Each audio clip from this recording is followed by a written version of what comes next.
एक team leader के रूप में आपको काम करना होता है। जहाँ तक नक्सलिज्म का सवाल है, अब झारखंड में तो ये चीज़ें कमज़ोर हो रही हैं, लगभग कमज़ोर हैं, लेकिन आज के समय में डायरेक्ट डेमोक्रेसी चल रही है। एक सामान्य आदमी कलेक्टर को टैग करके अपनी बात रख सकता है, प्राइम मिनिस्टर को टैग करके अपनी बात रख सकता है, माननीय मुख्यमंत्री जी को कर सकता है, विधायक जी को टैग कर सकता है, मंत्री को टैग करके अपनी बात कह सकता है। वो एक माध्यम है जिससे सीधे हमारे पास समस्या आती है और लोगों की अपेक्षाएं बढ़ जाती हैं। नमस्कार, स्वागत है आपका नक्षत्र न्यूज़ में। मैं हूं मृत्युंजय ठाकुर।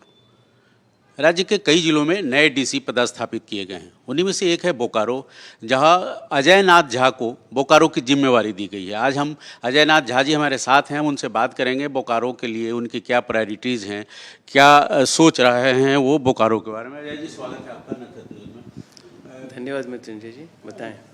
बोकारो आपको जिम्मेवारी मिली है, बोकारो के बारे में क्या प्राथमिकताएं आपने तय की हैं यहाँ ज्वाइन करने से पहले?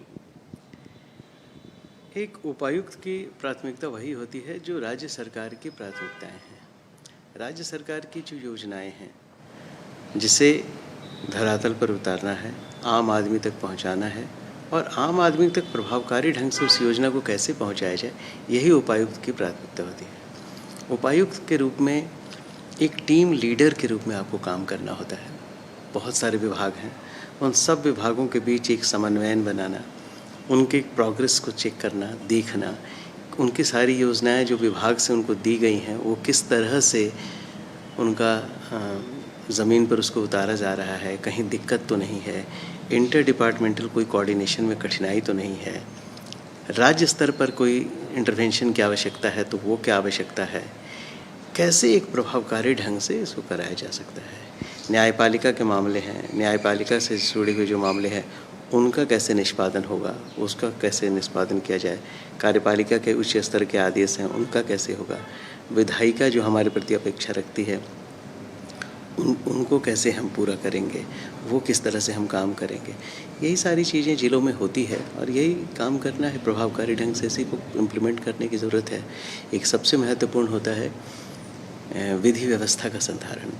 विधि व्यवस्था के संधारण में आम आदमी को के मन में जिले के प्रति, जिले के प्रशासन के प्रति एक विश्वास होना चाहिए कि कहीं अगर कोई समस्या आ रही है तो उसको सुलझाने के लिए जिला प्रशासन सक्षम है, कोई ऐसी समस्या नहीं आएगी। तो पूरा प्रयास होगा इस तरह की चीज़ों का। आपने लॉ एंड ऑर्डर की बात की कि जिले में दो तरह के लॉ एंड ऑर्डर का समस्या है। कभी फेस्टिवल के समय जो कुछ असामाजिक तत्वों द्वारा कुछ गड़बड़ियाँ फैलाई जाती हैं, और दूसरा है नक्सलिज्म। बिना पुलिस के सहयोग के प्रशासन भी कुछ नहीं कर सकता। दोनों का आपस में एक म्यूचुअल अंडरस्टैंडिंग की ज़रूरत पड़ती। जो सामान्य विधि व्यवस्था की समस्या है, जैसे आपने कहा किसी पूजा त्यौहार में या फिर कभी किसी स्पेशल ओकेज़न पर कोई तनाव उत्पन्न हो जाता है या इन सब चीज़ों के, उन सब चीज़ों में सबसे महत्वपूर्ण है सभी वर्गों के साथ आपको संवाद होते रहना चाहिए। निरंतर अगर संवाद है, उनके साथ आप बैठ रहे हैं, बात कर रहे हैं, उनकी समस्याओं को समझ रहे हैं, दोनों जो लोग हैं उन लोगों के बीच आपस में बात करा रहे हैं, एक कोऑर्डिनेशन है, तो कभी ऐसी समस्या जनरली नहीं आनी चाहिए। फिर भी अगर समस्या आती है तो उसका प्रभावकारी ढंग से हर चीज़ का इलाज है, उसका किया जाता है, उपाय किया जाता है। जहाँ तक नक्सलिज्म का सवाल है, अब झारखंड में तो ये चीज़ें कमज़ोर हो रही हैं, लगभग कमज़ोर हैं। फिर भी नक्सलिज्म का एक दूसरा पहलू है विकास। जो हमारे एस्पिरेशनल डिस्ट्रिक्ट माने गए हैं उसको विकास की दृष्टि से कहे गए हैं, तो विकास अगर हम उन क्षेत्रों में करते हैं, आम आदमी को रोज़गार में जोड़ देते हैं, काम में जोड़ देते हैं, तीन चीज़ें बहुत महत्वपूर्ण हैं: शिक्षा, स्वास्थ्य और लाइवलीहुड। अगर उनको शिक्षा है, उनका स्वास्थ्य का देख रेख ठीक से हो रहा है और लाइवलीहुड के लिए मतलब किसी भी तरह से आजीविका के सारे संसाधन उनके पास हैं, चाहे कृषि के कार्य हो, कोई स्वरोजगार हो, ये कर रहे हैं, तो आपको कठिनाई नहीं होगी। लेकिन अगर ये तीन चीज़ को अगर हम बनाकर चलते हैं नक्सल प्रभावित क्षेत्रों में, तो वहाँ आपको नक्सलिज्म को पोषण देने वाला कोई नहीं बचेगा और फिर सारे लोग जुड़ेंगे। और जितने नक्सल प्रभावित क्षेत्र में जो नक्सल के प्रभाव में है या उसमें है, वो भी विकास की धारा में जुड़ेंगे, आएंगे, भटके हुए लोग भी इधर आएंगे। आप सूचना सेवा के अधिकारी रहे हैं पहले। अब जो कम्युनिकेशन है, जो मॉडर्न एज में डिजिटलाइजेशन है, पेपरलेस वर्क हो रहे हैं, तो मीडिया को अब आप कहाँ पाते हैं और उन चीज़ों को कैसे आप अपने ज़िले में प्रयोग करेंगे उसका? देखिए, हम लोग तो ऐसे सामान्य रूप से आपका जो दायित्व होता है उसी दायित्व पर बात करनी चाहिए। जो दायित्व अब हमारा है ही नहीं, उन चीज़ों पर मैं विशेष टिप्पणी नहीं कर सकता हूँ। पर मैं अनुभव के आधार पर ये कहना चाह रहा हूँ कि डेमोक्रेसी का एक सिस्टम है काम करने का। विधायिका जो होती है वो चुन कर आती है, लोग विधायक को चुनते हैं या एमपी को चुनते हैं, और वो चुने हुए लोगों के माध्यम से लोकसभा और विधानसभा में बातें कही जाती है, जन भावना सामने आती है और जन भावना के अनुरूप नियम कानून बनाए जाते हैं, नीतियाँ बनाई जाती हैं और काम होता है। लेकिन आज के समय में डायरेक्ट डेमोक्रेसी चल रही है। एक सामान्य आदमी कलेक्टर को टैग करके अपनी बात रख सकता है, प्राइम मिनिस्टर को टैग करके अपनी बात रख सकता है, माननीय मुख्यमंत्री जी को कर सकता है, विधायक जी को टैग कर सकता है, मंत्री को टैग करके अपनी बात कह सकता है।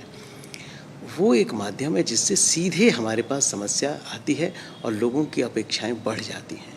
जैसे बीच में एक माध्यम होता है समाचार पत्र या मीडिया के माध्यम से भी हमारे पास सूचना आती है, हम उस पर एक्ट करते हैं कि आप फील्ड में हैं, लोगों के बीच हैं, वहाँ उनकी समस्या को देखते हैं, तो वो भी एक माध्यम होता है जिससे कि हमारी बातें जनता तक पहुँचती है और जनता की जो अपेक्षाएं हैं वो हम तक पहुँचती है, उसको दूर करते हैं।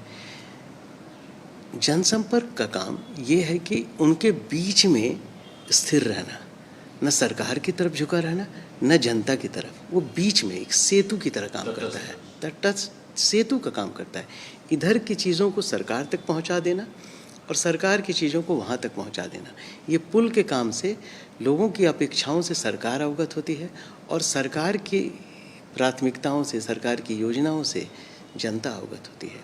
तो ये काम अगर प्रभावशाली ढंग से होगा तो जनसंपर्क का अपना काम होगा। जनसंपर्क उसी में जनसंपर्क का एक प्रभावकारी उपयोग हो सकता है।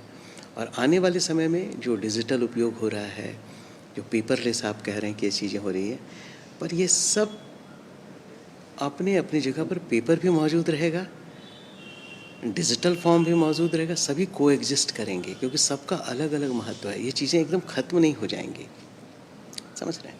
सबका अपना महत्व है। सुबह आप उठेंगे तो समाचार पत्र पढ़ना ही है, टेलीविज़न देखना ही है, आपके हाथ में मोबाइल है, आप सोशल मीडिया से बाहर हो ही नहीं सकते हैं।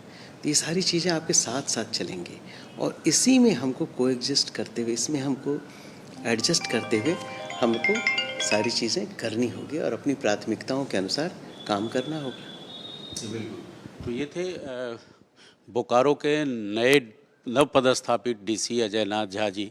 इनका सीधा मानना है कि मीडिया हर फॉर्म में आज भी जीवित है, जिंदा है और विकास का मार्ग खोलकर सुदूर इलाकों में नक्सलवाद या किसी भी तरह के आपराधिक प्रवृत्ति को रोका जा सकता है। बहुत बहुत धन्यवाद आपका अजय जी। बहुत बहुत धन्यवाद। मेरी शुभकामनाएं नक्षत्र टीवी को। मृत्युंजय ठाकुर, नक्षत्र न्यूज़, बोकारो। अगर ये पोस्ट हमारी आपको अच्छी लग रही है तो इसे लाइक करें, सब्सक्राइब करें और हाँ, बेल आइकन दबाना ना भूलें।